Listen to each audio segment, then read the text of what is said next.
Tape Jockey by Tom Leahy. Narrated by William Skye. Pettigill was, you might say, in tune with the world. It wouldn't even have been an exaggeration to say the world was in tune with Pettigill. Then somebody struck a sour note. The little man said, "Why, Mr. Bartle, come in. This is indeed a pleasure." His pinched face was lighted with an enthusiastic smile. "You know my name, so I suppose you know the bulletin sent me for a personality interview," the tall man who stood in the doorway said in a monotone as if it were a statement he had made 1,000 times, which he had. "Oh, certainly, Mr. Bartle. I was informed by Section Secretary Andrews this morning. I must say I'm greatly honoured by this visit, too. Oh, heavens, here I am letting you stand in the doorway. Excuse my discourtesy, sir. Come in, the little man said and bustled the bored Bartle into a great room. The walls of the room were lined by grey metal boxes that had spools of reproduction tape mounted on their vertical fronts. Tape recorders, hundreds of them. "I have a rather lonely occupation, Mr. Bartle, and sometimes the common courtesies slip my mind. It is a rather grievous fault, and I beg you to overlook it. It would be rather distressing to me if Section Secretary Andrews were to hear of it. He has a rather intolerant attitude towards such faux pas. Do you understand what I mean? Not that I'm dissatisfied with my superior. Perish the thought. It's just that—" "Don't worry, I won't breathe a word," the tall man interrupted without looking at the babbling fellow shuffling along at his side. "Mr. Pettigill, I don't want to keep you from your work for too long, so I'll just get a few notes and make up the bulk of the story back at the paper." Bartle searched the room with his eyes. "Don't you have a chair in this place?" "Oh, my gracious, yes. There goes that old discourtesy again, eh?" the little man Pettigill said with a dry laugh. He scurried about the room like a confused squirrel until he spotted a chair behind his desk. My chair for you, Mr. Bartle. Ha!" Again the dry laugh. "Thanks, Mr. Pettigill." "Arthur, call me Arthur. Formality really isn't necessary among mid-echelon, do you think? Section Secretary Andrews has often requested I call him Morton, but I just can't seem to bring myself to such informality. After all, he is sub-prime echelon. It makes one uncomfortable, shall we say, to step out of one's class?" He stopped talking and the corners of his mouth dropped quickly as if he had just been given 1 minute to live. You are only mid-echelon, aren't you? I mean, if you are sub-prime, I shouldn't be—" "Relax, Mr. Pettigill, Arthur. I am mid-echelon, and I'm only that because my father was a man of far more industry than I. I inherited my classification."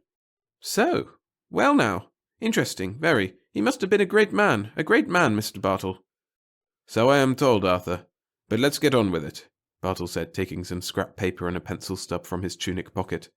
"Now, tell me about yourself and the Mellowpsych Center." "Well," the little man began with a sigh and blinked his eyes peculiarly, as though he were mentally shuffling events and facts like a deck of cards. "Well, my life would be of little interest, but the centre is of the utmost importance. That's it. I am no more than a physical extremity that functions in accord with the vital life that courses through the great physique of the centre. No more. I ask no more than to serve the centre and, in turn, my fellow citizens, whether they be prime, sub-prime, mid, or even sub-lower." He stopped speaking, affecting a martyr-like pose. Bartle covered a smile with his hand. "Well, Bartle, as you know, the centre, the Mellowpsych Centre, a thoroughly inadequate name for the installation, I might say, is the point of broadcast for these many taped musical selections contrived by mass psych as a therapeutic treatment for the various echelon levels. It is the great psychiatrist, the Father Confessor. For where can one bare one's soul or soothe one's nerves and disposition frayed by a day's endeavour better than in the tender yet firm embrace of music?" Bartle was straining to follow the train of thought that was lost in the camouflage of Pettigill's flowery phraseology. "You see all about you these many recorders, Mr. Bartle?" Bartle nodded. "On those machines, sir, are spools of tape. Music tapes, all music. My heavens, every kind. Classical music, jazz, western, all kinds of music. Some tapes are no more than a single melodious note, sustained for whatever length of time necessary to relax and please the echelon level home it is being beamed to.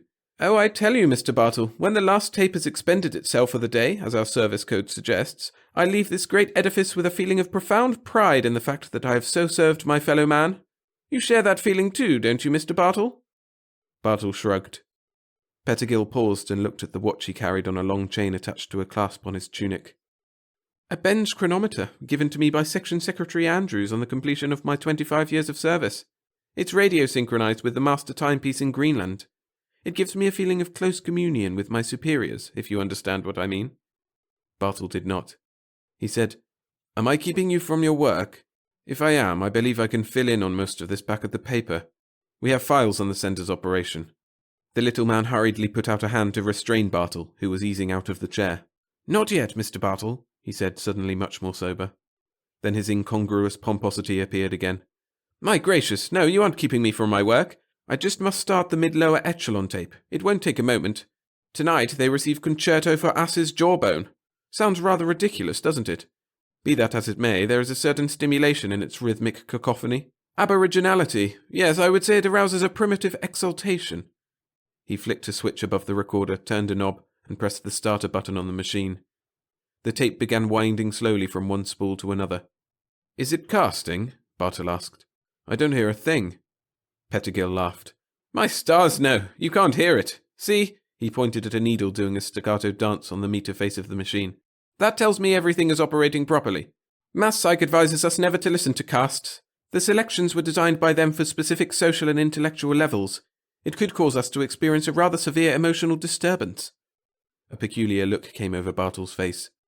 Is there ever a time when all the machines run at once? That is, when every echelon home is tuned to the Mellow Psych tapecasts? Pettigill registered surprise. Why, certainly, Mr. Bartle. Don't you know Amendment 34206B specifically states that all echelon homes must receive music therapy at 2300 hours every night? Of course, different tapes to different homes. That's what I mean. Haven't you been abiding by the directive, Mr. Bartle? I told you I owed my classification to my father's industry. I am definitely lax in my duties. Pettigill laughed, almost wickedly, Bartle thought. What I'm getting at is, Bartle continued, what if the wrong casts were channeled into the various homes? I remind you, sir, I am in charge of the centre and have been for 30 years. Not even the slightest mistake of that nature has ever occurred during that time. That I can believe, Pettigill, Bartle said, his voice edged with sarcasm. But hypothetically, if it were to happen, what would the reaction be? The little man fidgeted with his watch chain. Then he leaned close to Bartle and said in a barely audible whisper, This isn't for publication in your article, is it? You don't think the government would allow that, do you? No, this is to satisfy my own curiosity. Well, since we're both mid-echelon, brothers, so to speak, I suppose we can share a secret. It will be disastrous. I firmly believe it will be disastrous, Mr. Bartle. He moved closer to the tall man. I recall a secret administrative directive we received here 20 years ago concerning just that. In essence, it stated that though music therapy has its great advantages, if the pattern of performance were broken or altered, a definite erratic emotional reaction would develop on the part of the citizens. That was 20 years ago, and I shudder to think what might be the response now, especially if the cast were completely foreign to the recipient. He gave a little shudder to emphasize the horror of the occurrence. It would make psychotics of the entire citizenry. That's what would happen, a nation of psychotics. The fellow who didn't hear the miscast would be top dog, eh, Pettigill? He could call his shots. Pettigill twirled the watch chain faster between a forefinger and thumb. No, he'd gain nothing, he said, staring as though hypnotized by the whirling gold chain. It would take more than one sane person to control the derelict population. Perhaps 2, he mumbled. Yes, I think perhaps 2 could. You and who else, Pettigill? Pettigill stepped back and drew himself erect. What? You actually entertain the idea that... He laughed dryly. Oh, you're pulling my leg, eh, Mr. Bartle? I suppose I am. Well, such a remark gives one a jolt, if you know what I mean. Even though we are speaking of a hypothetical occurrence, we must be cautious about such talk, Mr. Bartle. Although our government is a benevolent organisation, it is ill-disposed towards such ideas. He cleared his throat. Now, is there anything else I can tell you about the centre? Bartle arose from the chair, stuffing the scrap paper and unused pencil back in his pocket. Thanks, no, he said. I think this'll cover it. Oh yes, the article will appear in this Sunday's edition. Thanks, Pettigill, for giving me your time. Oh, I wish to thank you, Mr. Bartle. Being featured in a bulletin article is the ultimate to a man such as I, a man whose only wishes are to serve his country and his brothers. I'm sure you're doing both with great efficiency, Bartle said as he apathetically shook Pettigill's hand and started toward the door. A moment, Mr. Bartle, the little man called. Bartle stopped and turned. I perceive, Mr. Bartle, you are a man of exceptional ability, Pettigill said and cleared his throat. It seems a shame to waste such talent. It should be directed towards some definite goal. Do you understand what I mean? After all, we're all brothers, you know. It would be for my benefit as well as yours. Sure, brother, Bartle snorted and left. He started for the paper office but decided to let the story go until morning. What the hell, he had a stock format for all such articles. The people were the same, selfless, heroic type, citizens working for the mutual good of all. Only the names were different. And yet this Pettigill had disturbed him. Perhaps it was something he had said that Bartle could not remember. He walked into his warm flat and extracted the pre-cooked meal from the electro-oven. He ate with little relish, abstractly thinking of the foolish little cog in the governmental machine he had talked with that afternoon. Or was Pettigill that foolish little cog? Bartle could not help but feel there was something deep inside him that did not show in that wizened and seemingly open little face. He thought about it the rest of the evening. He looked at the clock on the night table, 2300 hours. Pettigill's lullaby hour, he thought. Bartle chuckled and switched off the bedlight. He was asleep before the puffs of air had escaped from under the covers he pulled over himself. When the phone rang at 0300, Bartle was strangely not surprised, although consciously he was expecting no call. "Hello?" he said sleepily. "Bartle, this is Pettigill." The voice was Pettigill's, but the nervous, timid quality was gone. "I assume you did not hear the 2300 cast?" "You assume correctly, Pettigill. What do you want?" "Come on over to the centre. We'll split a fifth of former Section Secretary Andrew's scotch." "What the hell do you mean?" "Were you serious about that therapy revolution we were talking about this afternoon?" "I'm always serious. So what?" "Excellent, excellent," Pettigill laughed. "I've spent 30 years just waiting for such a man as you. No, I'm serious, my cynical friend. What position would you like in the new government?"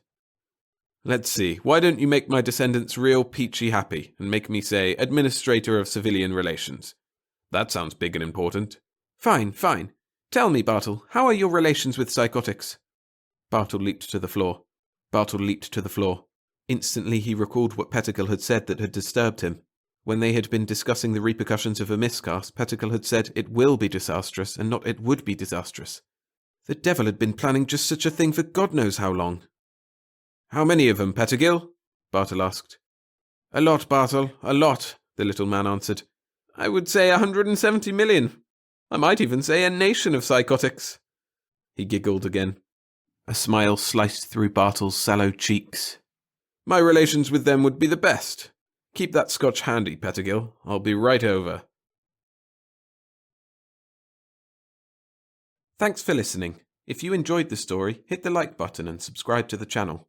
And for more sci-fi short stories like this one, follow the links on screen now. There's a story called Misrule which is similar to this one, or alternatively check out the playlist with dozens more.